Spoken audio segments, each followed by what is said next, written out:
जितने भी बिटिया की शादी में आते हैं, कोई ढोलक बजा रहा है, कोई नाच रहा है, कोई कढ़ैया जहाँ चल रही है, मिठाई बन रही, कोई वहाँ बैठा है, कोई गीत गा रहा है, कोई कुछ कर रहा है, कोई रिश्तेदारों से गप्पे कर रहा है। जिस बेटी की शादी होती है वो क्या करती है, घर के अंदर वाले कमरे के कोठे के कोने में चुपचाप गुमसुम बैठी रहती है और भगवान से एक ही प्रार्थना करती है, भगवान बारात की सेवा में खातिर में कोई कमी न रह जाए, मेरे बाबूजी की नाक नीची न हो जाए, कैसे मेरे बाबूजी की इज्जत बचाना।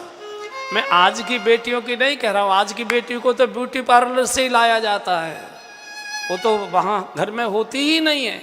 लेकिन जो पुरानी बूढ़ी माताएं बैठी हैं उनको मालूम होगा, गुमसुम बैठी रहेंगी और एक ही इच्छा होती है, एक ही प्रभु से प्रार्थना करती, किसी बाराती की सेवा में खातिरदारी में कोई कमी न रह जाए। और कई बेटियां तो इतनी समझदार होती हैं, मान लीजिए किसी गरीब पिता की बेटी किसी रईस घर की बहू बनकर चली गई, तो जब वो अपने मायके में आती है तो मायके की तो स्थिति ऐसी हैसियत ऐसी है नहीं कि उसकी ससुराल के अनुकूल साड़ियाँ और उसी स्तर के कपड़े खरीद कर उसको दे दे। गरीब बाप है, मजदूरी करता है बेचारा, बेलदार है, भाग्य से बड़े घर में उसकी शादी हो गई बिटिया की।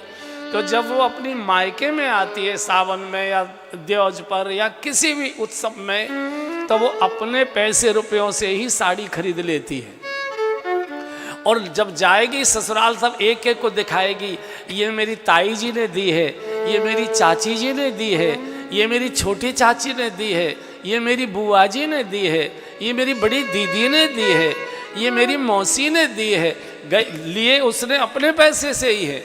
लेकिन मेरे बाप की इज्जत बढ़ जाए, हर बेटी ये चाहती है। और किसी भी बेटी को रुलाना हो, दुख देना हो, कुछ करने की आवश्यकता नहीं, उसके बाप को गालियां दे दो, अपशब्द बोल दो, बेटी भोजन नहीं करती उस दिन जिस दिन कोई उसके पिता को हल्के शब्द बोल देता है। बेटी को मालूम है कि मेरे गरीब बाप ने कैसे कैसे मजदूरी करके एक एक पैसा जोड़कर मेरे हाथ पीले किए थे और तुम उसे गाली दे रहे हो। उस दिन बेटी भोजन नहीं करती, दिन भर रोती रहती है। बेटी और बाप का नाता बहुत बहुत दिव्य नाता विधाता ने बनाया। तो सीता जी को जब सखियों ने कहा कि इतनी लंबी चौड़ी बारात है मालकिन, इतनी आबादी तो पूरे जनकपुर की नहीं, पूरे मिथिला प्रदेश की भी नहीं है, और हाथी घोड़े, इतना चारा, इतना आवास जनवासा, तो सीता जी घबरा गई। सीता जी घबरा गई, जानी सी बारातपुर आई। तुरंत उन्होंने अपने संकल्प से, अपनी महिमा से रिद्धि सिद्धियों को प्रकट किया और आज्ञा दी, जाओ एक ऐसा नया जलवासा, नया जनकपुर प्रकट कर दो जिसमें सारे स्वर्ग के सुखों से भी ज्यादा सुख हो, और हर बाराती के लिए अलग अलग सोने के कॉटेज और बिल्कुल अटैच बढ़िया डीलक्स कोच वाले खड़े कर दो। प्रत्येक कोच के सामने, कॉटेज के सामने एक कल्प वृक्ष खड़ा कर दो। जो बाराती नीचे खड़े होकर जो चाहे, कुल्फी कुल्फी आ जाए, गरम कॉफी कॉफी आ जाए, ये आ जाए, सबकी एक एक कामधेनु गाय खड़ी कर दो, जो चाहे सो मिले। जगन माता है।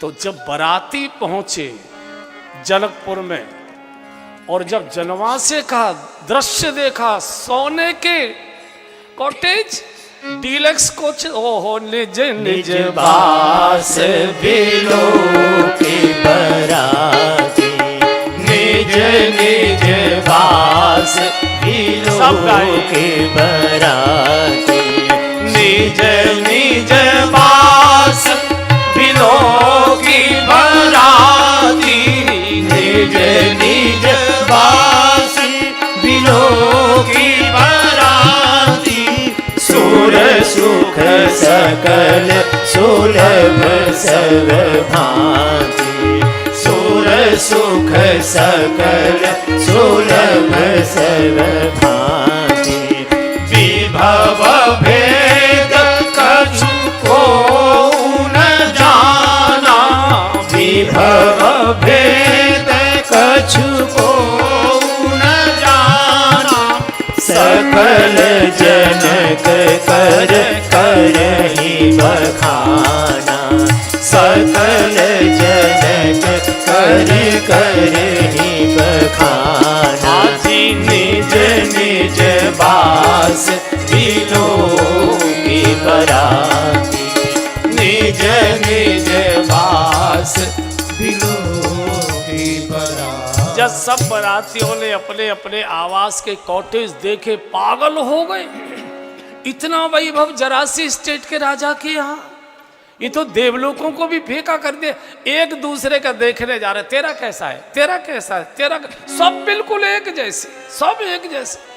सब जनक जी की महिमा गा रहे, वाह राजा वाह राजन वाह राजन, कमाल कर दिया।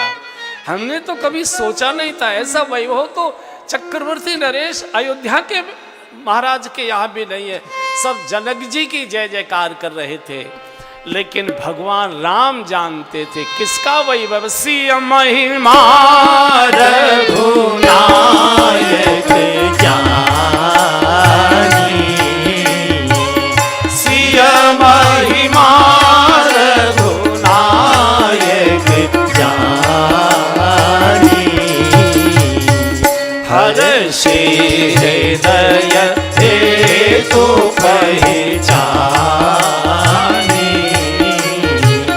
हर्षि हृदय हेतु पहचानी, आजी हर्षि हृदय हेतु पहचानी, हर्षि हृदय हेतु पहचानी। ओहो, भगवान समझ गए ये तो महिमा श्री जी की है। सिय महिमा रघुनायक जानी, ये तो जानकी जी की महिमा है, ये तो श्री जी ने अपना अलौकिक वैभव प्रकट कर दिया। वशिष्ठ जी ने एक एक बराती को कहा, खबरदार ये योगी राज जनक जी का वैभव है, किसी ने किसी प्रकार का दुरुपयोग किया तो समझ लेना, इसका सदुपयोग करिए, भोग मत करिए, इसका केवल उपयोग करना है।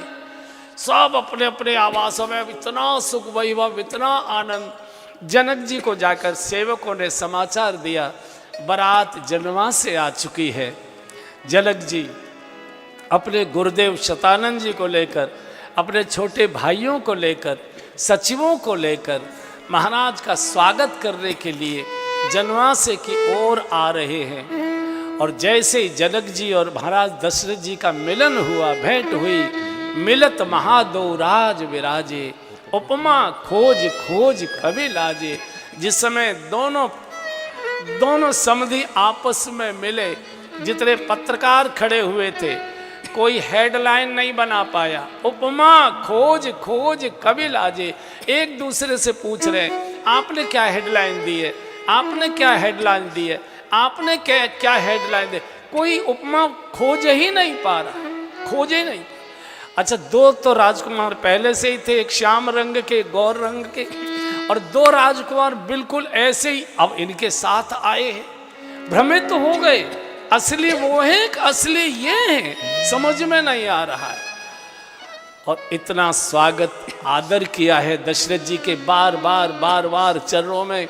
महाराज जनक अपनी पगड़ी उतार कर रख देते, महाराज मेरी तो कोई हैसियत नहीं थी, आपने मेरी बिटिया के रिश्ते को स्वीकार कर मुझे बहुत बड़ा कर दिया। देखो, बेटी के बाप को हमेशा शीश झुका के ही रहना पड़ता है। और हमने तो हमारे ब्रज की कहावत है, जिस घर में बेटी पैदा हो जाती है बाप की कमर झुक जाया करती है, क्योंकि सबको प्रणाम करना पड़ता है, सबके सामने हाथ जोड़ना पड़ता है, बेटी की ससुराल वालों के सामने सबके चरण वंदन करने पड़ते। बेटी के पिता की कमर झुक जाया करती है जिस घर में बेटी पैदा हो जाती है। बाप अकड़ नहीं सकता, चूंकि मैंने बेटी दी है, मैंने बेटी दी है। बहुत रोए, बार बार वशिष्ठ राजन, बस स्वागत हो गया, धैर्य रखिए, धैर्य रखिए। मैं कैसे अपने भाग्य की सराहना करूं गुरुदेव। मैंने तो कभी सोचा नहीं था कि इतना वैभव, इतना आनंद का महोत्सव मेरे घर, मेरे नगर में, मेरे प्रदेश में, मेरे आंगन में होगा। कभी कल्पना नहीं की थी। पूरी जनकपुरी में जब ये समाचार हो गया कि दो राजकुमार पहले से यहाँ थे, बिल्कुल इन्हीं जैसे दो और साथ आए हैं। आज जनकपुर के नागरिक नाचने लगे।